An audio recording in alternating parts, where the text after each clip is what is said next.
할렐루야. 네, 하나님 말씀 같이 받들어 읽겠습니다. 마가복음 14장 17절서부터 24절의 말씀. 마가복음 14장입니다. 신약성경 80면에 있고요. 17절부터 저물매 그 12를 데리시고 가서부터 읽기 시작하겠습니다. 24절까지 읽겠습니다. 시작. 저물매 그 12를 데리시고 가서 다 앉아 먹을 때에 예수께서 이르시되 진실로 너희에게 이르노니 너희 중에 한 사람 나와 함께 먹는 자가 나를 팔리라 하신대. 그들이 근심하며 하나씩 나는 아니지요 하고 말하기 시작하니 그들에게 이르시되 12 중에 하나 곧 나와 함께 그릇에 손을 넣는 자니라.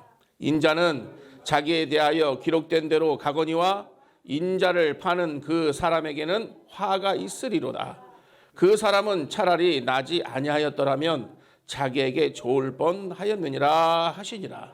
그들이 먹을 때에 예수께서 떡을 가지사 축복하시고 떼어 제자들에게 주시며 이르시되 받으라, 이것은 내 몸이니라 하시고 또 잔을 가지사 감사기도 하시고 그들에게 주시니 다 이를 마시매 이르시되 이것은 많은 사람을 위하여 흘리는 나의 피 곧 언약의 피니라. 아멘. 아멘. 여러분들과 저는 지금 2000년 전에 예수님과 함께 제자들이 떡을 떼었던 그 밤에 초청받았다 이렇게 생각을 하시게 되면 이 시간이 여러분들에게는 정말로 중요한 시간이 될 것입니다. 12 제자가 조그만 주님과 함께 조그만 다락방에 마가의 다락방에 모여서 지금 예수께서는 내일이면 바로 그날이 오겠구나 하시는 마음으로 제자들이 다락방에 들어오는 제자들 하나하나들의 발을 씻겨주시면서 묵묵하게 시간을 보내는 가운데 있는 그런 밤입니다. 밤은 많이 어두워졌고요. 그 시간대로 우리가 되돌아갔다 이렇게 생각을 하시게 되면 좋겠어요. 만약에 예수님의 제자들이 예수께서 내일 십자가에 죽으시는구나 라고 하는 걸 알았더라면 이 얘기는 달라집니다. 그러나 제자들은 몰랐어요. 예수께서 잡히실 줄도 몰랐어요. 제자들과 함께 떡을 떼시고 잔을 드시고 그리고 겟세마네 동산에 올라가서 마지막 죽음을 준비하는 마지막 기도를 주님이 올리시는 그날 그 시간까지도 제자들은 아무도 새카맣게 그 사실을 알지 못하고 있었습니다. 오직 예수님만 알고 계셨지요. 예수님만. 그래서 예수님께서는 제자들의 발을 씻기시면서 벌써 마음으로 차분하게 준비를 하고 계셨고 제자들은 어리둥절하는 가운데 아니 선생님이 저희들의 발을 씻기시느냐고 하시면서 어떤 제자는 제 발만 아니라 그러면 몸도 다 씻겨주세요 이러면서 예수님의 수제자라고 하는 베드로는 그런 정말 당돌한 요청까지도 하는 그런 밤이었습니다. 요한복음을 보면 예수께서 바로 잡히시기 전날 밤에 돌아가시기 전날 밤에 제자들에게 상당 시간 동안 많은 양의 말씀을 하셨다는 것을 볼 수 있습니다. 평안을 너희에게 주노라. 내가 곧 길이요 진리요 생명이다. 내가 너희들에게 보혜사 성령을 보내줄 것이다. 너희는 포도나무고 나는 포도나무고 너희는 가지다 하시면서 내가 새 계명을 주노니 너희가 서로 사랑하라. 내가 너희를 사랑한 것 같이 서로 사랑하라. 조금 있으면 너희가 나를 보지 못할 것이다. 그러나 조금 있으면 또다시 나를 볼 것이다. 담대하라. 내가 세상을 이기었노라. 하시면서 말씀을 쭉 하시는 거예요. 정말 예수께서 이 땅에 있는 가운데에 고난받으시면서부터는 아무 말씀도 하지 않으셨는데 그날 밤에는 하실 수 있는 말씀을 다 하셨어요. 많은 시간. 적어도 4-5시간 정도. 해가 뉘어지기 시작하면서부터 밤이 저물 때까지 충분하게 다락방 강해라 그래요. 다락방 강의를 하셨어요. 예수님의 입장에서는 참으로 가슴이 아프셨을 거예요. 이렇게 연약한 제자를 내가 두고 간다니 하셨을 겁니다. 그 중에도 본문을 말씀 읽어보니까 가룟 유다가 눈에 띄어요. 너는 차라리 나지 않았으면 좋았을 뻔했다 하시면서 가룟 유다를 향한 안타까운 마음을 표현하셨어요. 얼마나 답답했을까. 내일이면 예수께서는 이 세상에서 진짜 목적을 위해서 죽는 날인데 하시는 마음으로 이제는 내가 그날이 오겠구나 하시면서, 그러나 제자들은 전혀 그 심각성을 눈치를 채지 못하고 있었어요. 그리고서 예수님은 준비하셨던 마지막 만찬을, 준비된 만찬을 이제 시작을 하고 계십니다.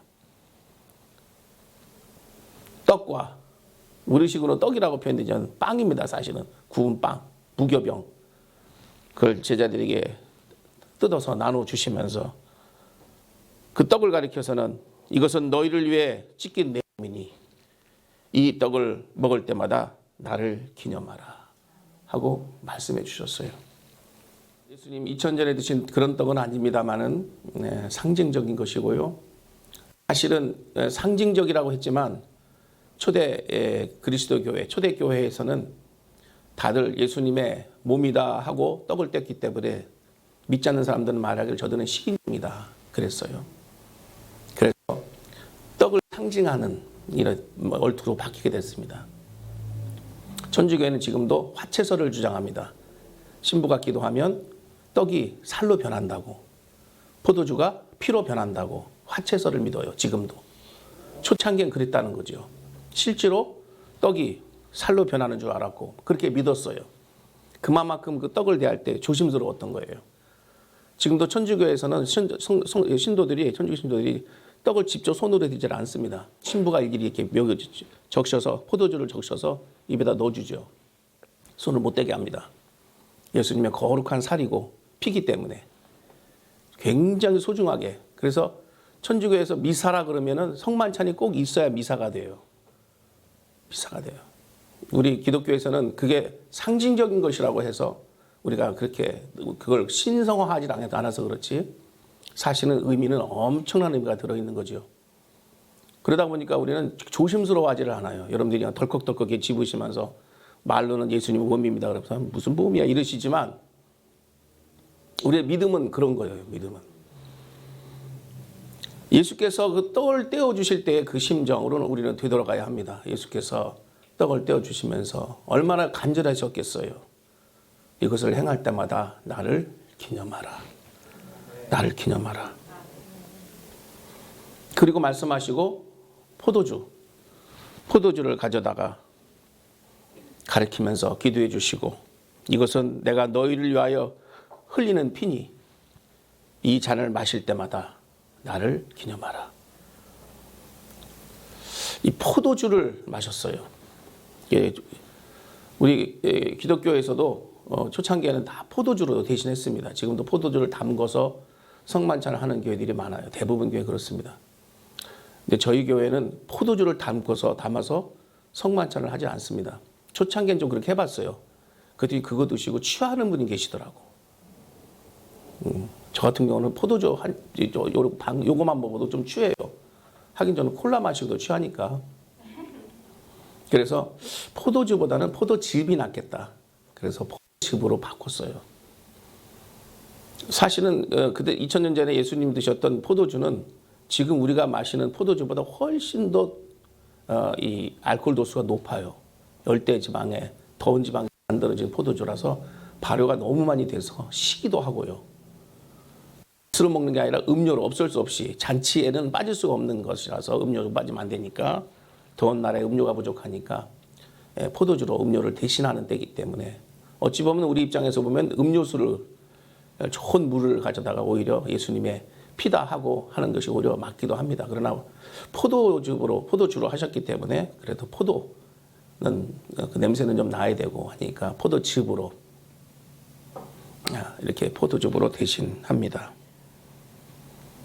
예수님의 피를 상징하는 이 포도주, 제자들이 예수님의 몸을 상징하는 떡을 떼고 예수님의 피를 상징하는 포도주를 떼고 그날 밤에는 몰랐지만 예수께서 그 주간에 금요일날 고난받으시고 죽으시고 이후로 다시 못 보게 되는 한 3, 4일 정도 지나서까지도 예수께서 부활하셨다는 것을 믿지 못하는 제자들 가운데서는 모여 있을 때에 예수님 나타나셨지만 믿을 수가 없었어요.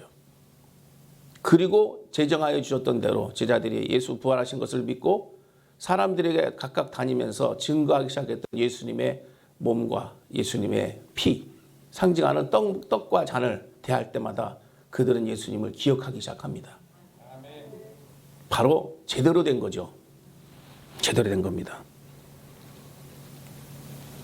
예수께서 부활하시고 승천하시고 보혜사 성령을 보내주시고 본격적으로 초대교회가 시작되면서부터 얼마 되지 않아 많은 사람들이, 정말 너무나 많은 사람들이 핍박을 받기도 하고 또 순교도 당하고, 그러면서 예수께서 그들이 당하셨던 것처럼 그들이 채찍에 맞고 고문을 받으며 때로는 죽임을 당하기도 하는 그 순간을 경험하면서 그제서야 그들이 비로소 예수님의 몸을 상징하는 떡, 예수님의 피를 상징하는 잔, 그 의미를 알기 시작했던 거지요. 왜요? 예수님이 직접 안 계셔도 제자들의 마음 가운데에 예수께서 받으셨던 고난을 자신들이 몸소 받으면서 경험되기 시작했던 거예요. 그렇구나 했던 겁니다. 바로 그 자리에 참여하는 것이 성만찬입니다. 예수님의 고난에 참여하는 것이 성만찬이고, 예수님의 십자가에 참여하는 것이 성만찬이고, 예수님께서 당하셨던 순교의 자리, 남을 위해 자신을 아낌없이 내어드렸던 자리, 그 자리에 참여하는 것이 곧 성만찬이라는 걸 알게 됐어요. 예수께서 지금도 저와 여러분들을 초청하고 계십니다. 아무리 어렵지라도, 모진 핍박이 올지라도 초대교인들은 그 성만찬을 떼면서 그 어려움들을 이겨나가고 그때를 추억하면서 주께서 그날 밤에 우리에게 떼어주셨지. 내 몸이니라 하고 떼어주셨어. 내 피니라 하고 떼어주셨지. 하면서 떡과 잔을 대하면서 제자들은 예수님을 기억하기 시작된 겁니다. 나를 기념하라 하셨던 대로 말이죠. 바로 이 초대교회에는 바로 이 성만찬이 바로 예배의 전부 다였으며 또 설교의 전부 다였어요. 한번 따라해 보겠습니다. 성만찬이 예배였다. 성만찬 예배였어요. 먼저 기억할 것은 바로 성만찬 예배다. 우리는 그 예배와 성만찬을 분류합니다만 실제로는 그게 아니고 성만찬 자체가 예배가 들어있어요. 성만찬 자체가 설교이기도 하고요. 그래서 우리가 이 시간에는 그렇게 경험하게 되는 겁니다. 보통 예배는 찬양하고 기도하고 설교하고 교제하고 이렇게 쭉 이렇게 이어지고 목사의 축도로 예배가 마무리가 됩니다만은 성만찬 예배는 그게 아니라 예배 중심에 성만찬이 있는 거예요. 말씀은 성만찬이고요. 축복도 성만찬이고요. 음악도 성만찬으로 끝나는 거고. 이 성만찬의 주제는 바로 십자가입니다. 예수 그리스도의 십자가. 사건을 앞두시고 전날 밤에 주께서 행해 주셨던, 주께서 허락해 주셨던 예식이기 때문에 십자가와 직접 관련이 있는 바로 예식이 성만찬이고, 그 예배가 바로 성만찬 예배가 되는 겁니다. 예수께서 십자가에서 희생하시고 부활하시고 그리고 성만찬의 현장에 직접 찾아와 주시고 그러면서 평안하뇨 물으셨던 것도 예수께서 성만찬을 하던 그 자리에 찾아오신 가장 중요한 모습도 목적도 거기에 있는 겁니다. 결국 예수님께서는 성만찬 자리에 찾아오신다는 얘기입니다. 성만찬을 한 성도의 마음 가운데 중심에 오시는 줄로 믿으시길 바랍니다. 성만찬이 있는 예배에 참석한다고 하는 것은 곧 그리스도와의 만남을 의미합니다. 성만찬을 한다는 것은 곧 주님과의 교제를 의미하는 거예요. 교제를 하나님과 놀라운 만나는 축복을 경험하는 그런 기회가 되는 줄로 믿으시길 바랍니다. 그런 의미에서의 성만찬은 너무너무 큰 의미가 있어요. 이 성만찬, 첫 번째 여러분들과 제가 기억해야 할 것은 성만찬은 곧 예수님을 기억하는 건 가능하지만 십자가를 기억하고 기념하는 일입니다. 따라해 보겠습니다. 성만찬은 십자가를 기념하고 십자가를 기억하는 것이다. 십자가를 기억하고 십자가를 기념하고. 왜요? 우리를 위해서 예수께서 십자가에 달리신 예수, 그분의 고난과 대속을 의미하는 것이 성만찬이기 때문에 그렇습니다. 만약에 우리가 조금이라도 예수님의 고난을 체험한다면 언제 경험할 수 있느냐? 바로 성만찬 때입니다. 나를 위해서 찢어주신 예수님의 몸, 나를 위해서 맞으신 예수님의 그 몸, 그 몸을 대하는 예식이 성만찬이기 때문에 그렇습니다. 나를 위해 흘려주신 그 피를 대할 수 있는 바로 그 순간이 바로 성만찬 때문에, 성만찬을 인하여서 경험할 수 있기 때문에 그렇습니다. 실제로 예수님의 몸, 실제로 예수의 피는 아니지만 주께서 나를 기념해달라고 하신 그 예식, 성만찬 예식을 통해 예수님의 몸, 즉 십자가에 달리신 예수님, 그 몸을 경험하는 그 기회가 바로 성만찬이기 때문에 그렇습니다.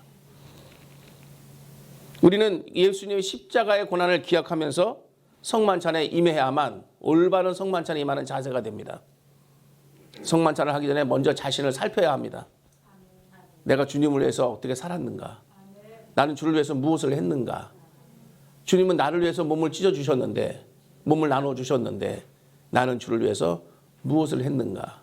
라고 돌아보는 시간도 되기를 주의 이름으로 부탁을 드립니다. 그래서 성만찬의 의미가 있습니다. 나를 위해서 찢기신 살이며 그 포도주는 나를 위해서 흘리신 예수님의 피이기 때문에 그렇습니다.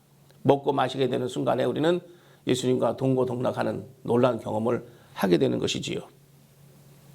나 대신 고통당하신 그 예수님의 십자가를 기억하고 행하는 예식, 바로 성만찬이 됩니다. 두 번째로는 이 성만찬에는 우리가 하나 된다라고 하는 의미가 들어있어요. 따라해 보겠습니다. 성만찬의 의미는 하나됨인 것이다.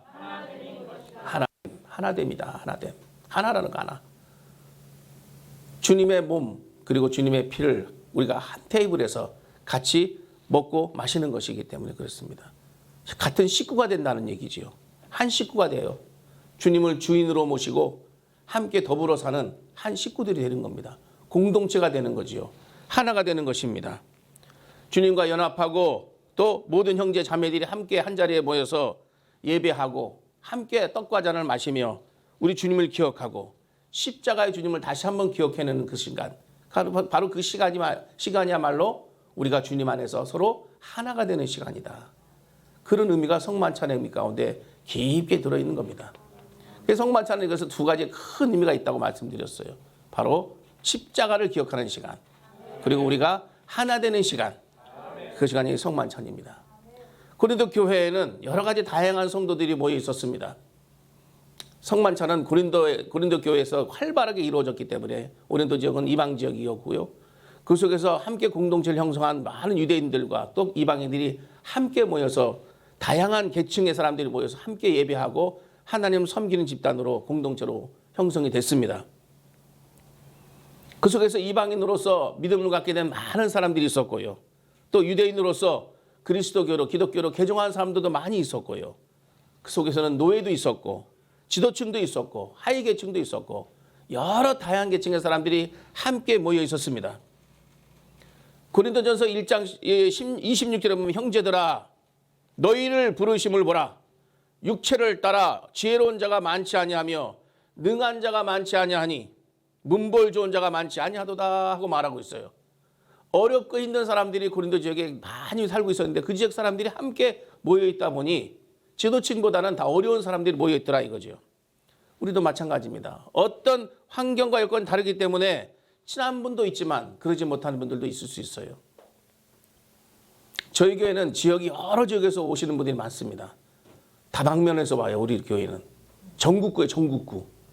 서울에서 오기도 하고 누구라고 얘기는 안 하지만 서울에서 오기도 하고 또 천안에서 오기도 하고 오산에서 오기도 하고 금산에서 진산에서 모르겠어요. 더 멀리서 오는지도 모르겠지만 오산 아까 안 했나? 오산 아무튼 여러 지역에서 사람들이 옵니다. 그런데 중요한 것은 이제 그렇게 많이 모였는데도 우리는 묘하게 하나가 되는 게 뭐냐면 그렇게 서먹서먹하지가 않은 거예요. 하나이기 때문에 그렇습니다. 우리를 하나로 만들어주는 놀란 이 연결고리가 바로 예수 그리스도의 말씀하시고 부탁하신 성만찬을 통해 우리가 하나가 될 수 있는 그런 기회가 열려요. 예수님 때문에 우리가 하나가 되었습니다. 예수님의 십자가 때문에 우리는 다 구원받았고요. 할렐루야. 하나가 될 수 있습니다. 고린도 교회 교인들이 바로 예수님의 성만찬을 통하여서 그들이 모든 계층에 다양한 계층 사람들이 모였지만 그들이 하나가 될 수 있었다는 겁니다. 진정한 그리스도의 몸을 이룸으로써 공동체를 형성함으로써 바로 하나님 앞에 크게 영광을 돌리는 교회로 크게 부흥한 것을 압니다. 우리도 이 성만찬을 통해서 앞으로 우리가 성만찬을 다시 한번 또 기억할 수 있는 기회가 있다면 성만찬을 통해서 또 성만찬은 비록 없지만 떡과 잔을 대신하는 말씀과 은혜, 예배를 통하여서 날마다 그리스도 안에서 큰 공동체를 이루어 가시고요. 뿐만 아니라 우리가 그리스도 안에서 서로 흩어지게 되면 각각 흩어져 있는 그리스도인의 한 사람 한 사람으로서 역할을 감당하시고 모이실 땐 또 저희들이 떡을 떼기 위해 모였던 그리스도인들처럼 말씀을 나누고 예배하기 위해 모이는 그리스도인들로서 모이셔서 또 하나님 앞에 영광도 돌려드리시고 우리가 지금 분변과 분잔을 한 이유입니다마는 이와 같이 성만찬을 통해서 하나가 되었던 것을 기억하고 날마다 주님 안에 하나가 되는 놀라운 믿음의 공동체로 크게 부흥하기를 바랍니다. 여러분들 가정마다 여러분들 마음 가운데 여러분들 몸에 흡수되었던 떡과 잔이 생명력 있게 움직여서 여러분들 가정도 하나로 만들어 버리시고 또 지역도 하나로 묶으시고 여러분들 있는 곳에 다 하나가 되는 역사가 날마다 이루어지기를 주의 이름으로 축복합니다.